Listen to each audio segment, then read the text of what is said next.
সকাল বন্ধুরা, কোচবিহার জেলার ছোট্ট একটা গ্রাম থেকে আমি কৃষ্ণা আমার ব্লগ চ্যানেলে তোমাদেরকে জানাই অনেক অনেক স্বাগত আর আমার অনেক অনেক ভালোবাসা। তোমরা যে যেখান থেকে দেখছো আমার ব্লগটা, আশা করছি প্রত্যেকেই ভালো আছো, সুস্থ আছো, আর আমরাও ভগবানের আশীর্বাদে তোমাদের ভালোবাসায় ভালো আছি। ঘুম থেকে উঠে ব্রাশ করা শেষ, তারপরে হচ্ছে ঘরের মশারিটা তুলে ঘরটা একটু ঝাড় দিয়ে দিলাম বারান্দাটা সহকারে। তারপরে এখানে মোটরের সুইচটা দিয়ে এখন হচ্ছে কিছু বাসন ছিল চা খাওয়ার, তো সেই বাসনগুলো এখন মেজে নেব।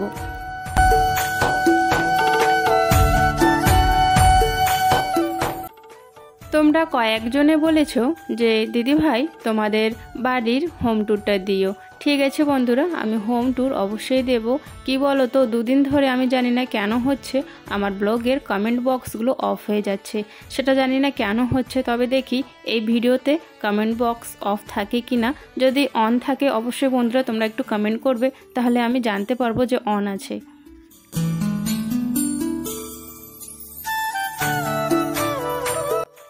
তোমরা জানোই বাপের বাড়ি আসলে একটু আলস টাইপ সবাই হয়ে যায়, তো সেম আমার সাথেও এটাই হয়েছে। একটু কিন্তু দেরিতে উঠেছি, বৌদির কিন্তু উঠোন ঘর বাড়ি ঝাড় দেওয়া সমস্ত শেষ, গরু বের করা শেষ, তো এই কাজগুলো কিন্তু শেষ।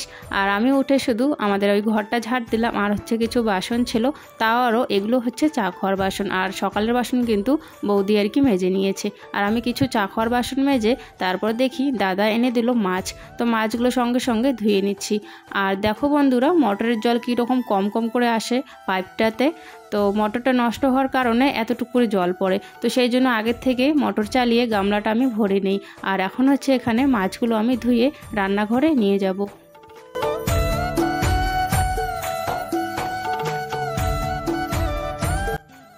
একজন আবার কমেন্ট করেছিল যে দিদি ভাই তোমার মা কোথায়?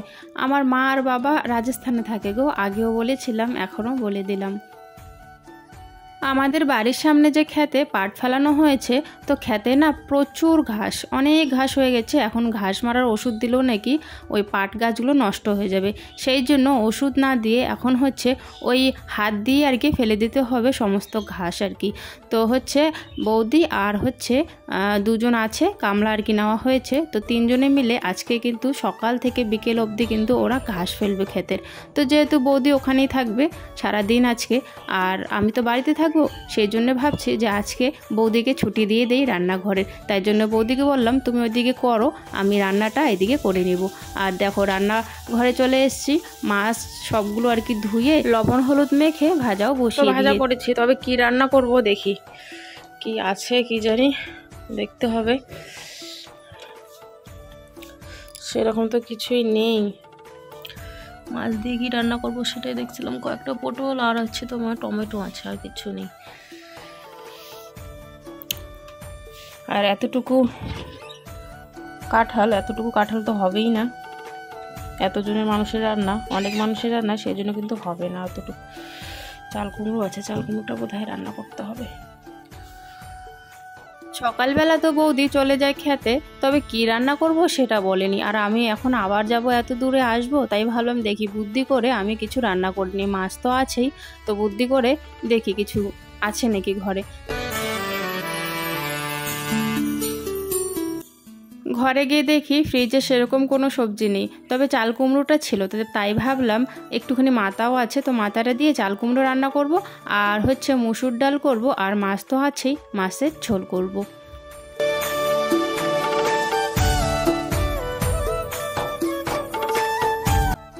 এইদিকে তরকারিগুলো হচ্ছে সব কিন্তু গ্যাসে করে নেব, আর ভাতটা শুধু হচ্ছে চুলায় করব। আর চুলায় যেহেতু ভাত করব, খড়ি নেওয়ার জন্য আমাদের আর কি ঘরের আর কি পেছনের সাইডে গোয়াল ঘর, যে গোয়াল ঘরেই কিন্তু খড়ি রাখা হয়, গোয়াল ঘরে অনেক খড়ি আছে। তো এই খড়ি নেওয়ার জন্য গোয়াল ঘরে ঢুকে পড়লাম। আর এইদিকে দেখো প্রীতম হচ্ছে একটা গামলায় জল এনেছে, ওইদিকে হচ্ছে ছাগল বাঁধানো আছে, তো ছাগলটাকে একটু জল দিতে আর কি এসেছে আর কি প্রীতম। আর আমি ওই দিক থেকে এখন খড়ি নিয়ে যাব। কিছু জনে আমাকে বলে যে তোর বাবা মা তো বাড়িতে নেই, গিয়ে কি করবি, দাদা বৌদি তো আছে, সেরকম মনে হয় বাড়িতে যাস না, তাই না?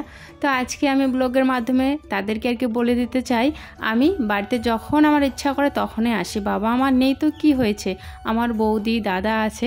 আর বৌদি কিন্তু আমরা যদি আসি, মানে বাবার বাড়িতে এখানে যখন আমরা আসি, আমাদেরকে কিন্তু একদমই ফেলে দেয় না আর কি। তো আজকে আর কি বৌদির কিছু আর কি কথা আমি বলতে চাইছি এখানে আর কি। অনেকে যারা ভাবে আর কি যে বাবা মা নাই তাও আর কি যায়, তো তাদেরকে বলতে চাইছি আমার বৌদি খুবই ভালো, সত্যি। কথা বলতে বলতে দেখো এদিকে আমার রান্না হয়ে গেছে। এখানে মুসুর ডাল বানিয়েছি, কিছু মাছ ভাজা আছে, আবার মাছের ঝোল এখানে আলু দিয়ে করেছি, আর ওখানে হচ্ছে চাল কুমড়ো আছে। আর চাল কুমড়ো কিন্তু দাদা এখান থেকে নিয়ে খেয়েছে, তাই জন্য ওই সাইডটা ফাঁকা। আর হচ্ছে তোমার চুলে যে রান্না করেছি ভাত, দেখো ভাতও কিন্তু আমার হয়ে গেছে। তো এখন হচ্ছে আমি রান্নাঘরটা আর কি মুছে নেব। আমি না নিজেই বলেছি যে রান্না করব, কেন বলো তো, বৌদি তো সবসময় বাড়িতে রান্না করে, আর যেহেতু বাইরে কাজ, এখন খেতে কাজ করে এসে কিন্তু রান্না করাটা খুবই মুশকিল হয়ে যায়। যেহেতু খুব গরম পড়েছে, তো খেতে কাজ করবে আবার বাড়িতে এসে রান্না করবে, সেই জন্যই আর কি বলেছে যে আমি রান্নাটা করি। আর দুজন হচ্ছে লোক নেওয়া হয়েছে ঘাস ফেলানোর জন্য, তো ওরাও কিন্তু খাবে, তো ওদেরও রান্নাটা কিন্তু আমি একটু বেশি করে নিয়েছি। লেপছি আর ভাবছি কি বলো তো, যে বৌদি আসার আগে সমস্ত আর কি ঘরটা মুছে, বারান্দা মুছে একদম পরিষ্কার করে রাখবো। বৌদি এসে দেখবে যে না একদম পরিষ্কার আছে। এরকম হয় না যে শুধু রান্না করলাম আর রান্নাঘর পুরো একদম নোংরা হয়ে পড়ে আছে, আরও যদি ঘরে এসে ঘরের কাজগুলো গোছাতে হয় বৌদি, তাহলে কী লাভ বলো? শুধু রান্না করলে কি হয়ে যায়? ঘরটা তো পরিষ্কার করেও রাখতে হবে, তাই না? জায়গাগুলো পরিষ্কার করতে হবে। তো সেই ভাবনা চিন্তা করি আমি তাড়াতাড়ি করে আর কি পরিষ্কার করছিলাম, যাতে এসে আর কি দেখে রান্নাবান্নাও শেষ, ঘর দুয়ারও আর কি পরিষ্কার আছে।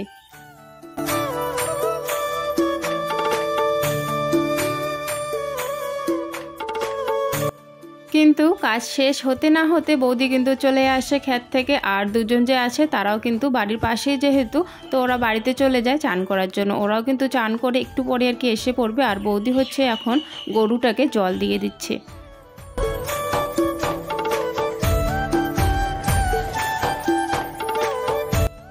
সকাল থেকে অনেকক্ষণ না রোদে কাজ করে, তাই জন্য কিন্তু জলের পিপাসা পায়। তাই জন্য আমি ফ্রিজ থেকে দুজনকে ঠান্ডা জলের বোতল একটা এনে দিলাম, আর হচ্ছে ভাত দিয়ে দিয়েছি। আর ভাত দিয়ে ওরা তো খাবেই, তারপর ওদেরকে জিজ্ঞাসা করলাম আরও কিছু লাগবে নাকি, বললো যে না আর কোনো কিছু লাগবে না। সেই জন্য আমি আবার এখানে বসে পড়বো একটা পেঁপে নিয়ে। প্রীতম আর কি এনেছে পাশের বাড়ির থেকে, গাছ আছে, তো পেঁপেটা না পেকেছে আবার খুব সুন্দর নাকি মিষ্টিও। তো ও নিয়ে এসছে, বললো আমাকে কেটে দিতে, ধুয়ে খাবে। তো তার আগে অনেকক্ষণই কিন্তু এনেছিল, তার আগে ফ্রিজে ছিল, ফ্রিজ থেকে আমি ঠান্ডা ঠান্ডা এই যে বের করে আনলাম। আর হচ্ছে এখন কেটে ওদেরকেও জিজ্ঞাসা করলাম যে কাকি খাবা নাকি, তো কাকি বললো যে না আমরা খাবো না, ভাত খেলাম মাত্রই। তো আমরা হচ্ছে এখন কেটে একটা ফালটি রেখে দিয়েছি ফ্রিজে, আর একটা ফালটি হচ্ছে আমরাই আর কি কয়েকজনে আর কি একটু একটু করে খেয়ে নিয়েছি। যেহেতু এখন ভাত খাবো, তো তাই জন্য বেশি করে আর কি পেঁপে আর খাওয়া হলো না।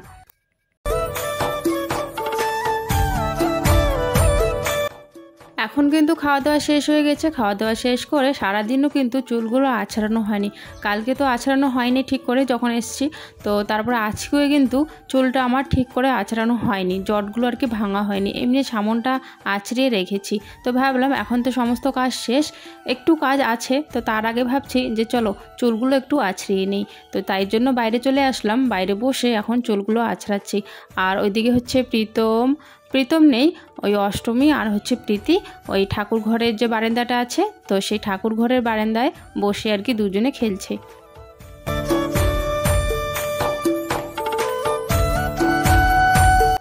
চুল বাঁধার পর চলে আসলাম বাড়িতে আবারও। তো বাড়িতে এসে অনেকগুলো বোতল ছিল, বাচ্চারা কখন যে ফ্রিজ থেকে বোতল বের করে খায় আর এখানে সেখানে ফেলে দেয়। তো এখন আমি যখন খাবো জল একটু, ফ্রিজে গিয়ে দেখি এক ফোঁটা একটা বোতলও নেই। তো ভাবলাম বোতলগুলোকে আগে ভালো করে সার্ফ দিয়ে ধুয়ে নেই, কারণ হচ্ছে বাচ্চারা যখন হাতায়, ওই খাওয়া হাতে হাতায় ওই তেল তেল ভাবটা আর কি বোতলে লাগে। সেই জন্য আর কি ভাবছি যে বোতলগুলো আগে কলে পাড়ে নিয়ে গিয়ে ভালো করে হচ্ছে সার্ফ দিয়ে ঘষে তারপর হচ্ছে জল ভরে ফ্রিজে রেখে দেব। আর যেহেতু এখানে সাবান নেই বাসন মাজার, তাই জন্য সার্ফ আমি নিয়ে নিচ্ছি একটুখানি।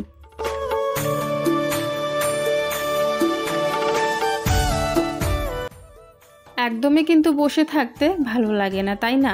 একটু হলেও কাজ করতে কিন্তু ইচ্ছে করে। আর তোমরা দেখবে যতই শরীরটা আলস হোক, কাজ যদি না করা যায় না আরও বেশি মনে হয় যে আলস হয়ে যায়, কিচ্ছু লড়তেও ইচ্ছা করে না, কিছুই করতে ইচ্ছা করে না। তাই জন্য আলসটাকে একটু আমি সরিয়ে একটু কাজ করার চেষ্টা করি। আর আমি সব সময় কিন্তু যদি রান্নাও না করি না তাহলে কিন্তু বাইরের কাজগুলো বৌদিকে একটু করে দিই। কারণ দেখো এত বড় একটা বাড়ি, বৌদি কিন্তু প্রত্যেকটা দিন এই বড় বাড়িটা একা হাতে কিন্তু সামলায়, দুটো বাচ্চাকে নিয়ে। দুটো বাচ্চার পড়াশুনোও আছে, আর এই বড় একটা বাড়ি সামলানো কঠিন ব্যাপার কিন্তু একটা, তাই না? আবার আছে তোমার গরু ছাগল, এরকম ছাগল গরুও কিন্তু আছে, তো অনেকটাই কিন্তু কষ্ট হয়। তাও কিন্তু প্রত্যেক দিন কিন্তু ও সংসারের কাজগুলো কিন্তু ঠিক করে নেয়, আর বাচ্চা দুটোকেও সামলিয়ে নেয়। আর যেহেতু বাবা আর মা নেই, মা থাকলে হয়তো একটু হেল্প হয়ে যেত বৌদির, তো মা যেহেতু নেই, বৌদিকে একাই কিন্তু সমস্তটা করতে হয়। ভেবেছিলাম বোতলগুলো পরিষ্কার করে নিয়ে টিপকলের জল আছে, তো টিপকলের জল আর কি ভরে রাখবো। তারপরে হাঁড়িতে গিয়ে দেখলাম এত আয়রন, এত আর কি বালু নিচে, তো ওই জলগুলো না খাওয়াই যাবে না। আবারও বোতলগুলো কলে পাড়ে নিয়ে এসে কলের জলই এখন ভরে রেখে দেবো ফ্রিজে। আর তার আগে প্রীতম কয়েকটা বোতল নিয়ে দৌড়ে গেল, বলল যে আমি রাখি ফ্রিজে। ওর না ফ্রিজটা খুলতে বন্ধ করতে, ফ্রিজের জিনিস বের করতে খুবই ভালোবাসে। বারবার দেখি একটু পরপর, মানে ফ্রিজের যদি কোনো কাজ থাকে ওকে বলো, ও দৌড়ে গিয়ে করে দেবে, এরকম আর কি একটা ব্যাপার। তো যখন থেকে এসছে তখন থেকে কিন্তু বোতল থোয়া আনা ওই করছে আর কি। আর যাই হোক, এইদিকে বোতলগুলো থুয়ে আমি এখন চলে আসলাম বারান্দায়। যে খাওয়া দাওয়া করেছিল তিনজনেই, তো এখানে এঁটোগুলো পড়ে আছে, এঁটো পরিষ্কার করে আর হচ্ছে থালগুলো কলে পাড়ে নিয়ে গিয়ে রেখে দেবো। এই বাসনগুলো আজকে আর এখন মাজবো না, বৌদি যখন পরে আসবে তো বিকেলবেলা মেজে নেবে। আর এখন হচ্ছে যাব একটু বৌদির ওখানে, আর ওইদিকে দুজনে রিলস বানাচ্ছে, অষ্টমী আর প্রীতি। আর আমি হচ্ছে এখন যাচ্ছি খেতে দেখো অনেকেই আছে কাজ করছে, তো ওখানে গিয়ে বিকেলবেলাটা একটু গল্প করব।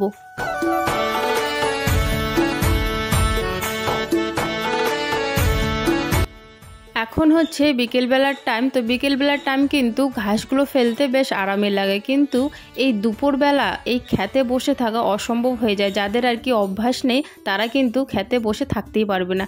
আমারও কিন্তু সেরকম অভ্যাস আর কি নেই, আমি গ্রামের মেয়ে হতে পারি, তবে আমার সেরকম অভ্যাস নেই আর কি খেতে কাজ করা। বৌদিও কিন্তু বিদেশে ছিল আগে, বিদেশে বলতে আবার বলবে যে ইন্ডিয়ার বাইরে নাকি, তো ইন্ডিয়ার মধ্যেই বিদেশ বলতে আমি বললাম যে রাজস্থানকেও আমরা বলি যে বিদেশ, তো রাজস্থানে কিন্তু বৌদিও আগে ছিল, তবে বৌদিও একটু করে আর কি কাজ কিন্তু করতে করতে আর কি শিখে নিয়েছে গ্রামের কাজগুলো আর কি। তো যাই হোক, এখন ও আর কি সবার সাথে আর কি ঘাসগুলো তুলে নিচ্ছে, আমি এখানে একটু আসলাম আড্ডা মারার জন্য।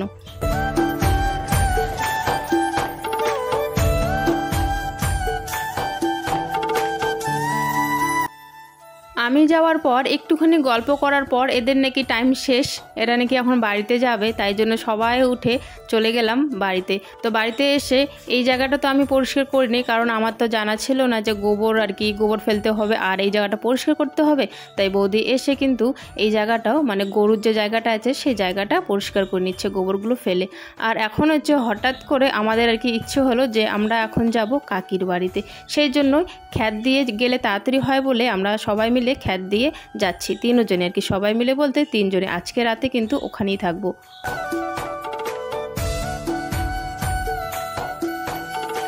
সন্ধ্যা কিন্তু হয়ে গেছে আর আমরা হচ্ছে যাচ্ছি, আমি যেখান থেকে আর কি থেকে পড়াশোনা করেছিলাম সেখানে আর কি যাচ্ছি। চলো তোমাদেরকেও দেখাবো, মানে আমার কাকির বাড়িতে যাচ্ছি এখন। দেখো এদিকে হচ্ছে পুরা, এই যে পুরো এত বড় যে খ্যাতটা আছে সেখানে সম্পূর্ণ খ্যাতটা হচ্ছে ভুট্টা খেতে আর কি ভর্তি। একটু পর কিন্তু এদিক দিয়ে যাওয়া যাবে না, সেই জন্য ভাবছি সবাই মিলে চলো এখনো তাড়াতাড়ি যাই, কারণ সন্ধে হয়ে যাবে। তারপর এইদিকে মানে লুকিয়ে থাকে শিয়াল, প্রচুর শিয়াল থাকে, রাস্তায় উঠে আসে আর কি, ওই জন্যই ভয় লাগে।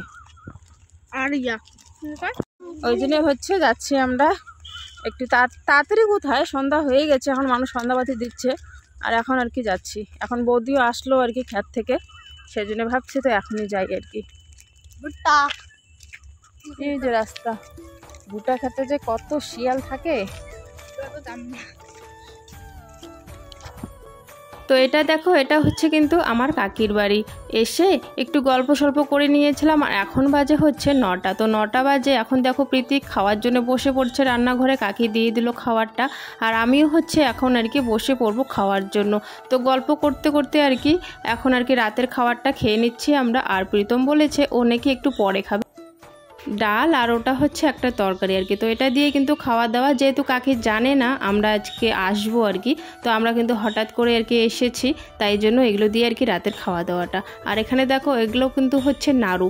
আমাদের এখানে বাঁশ নামানো হয়, মানে বাঁশের পুজো করা হয়, তখন কিন্তু এই নাড়ুগুলো আর কি খাওয়া হয়, প্রসাদ হিসেবে নাড়ু বানানো হয় বাড়িতে। তো এই নাড়ুগুলো অনেক দিন পর আমি আর কি খাচ্ছি।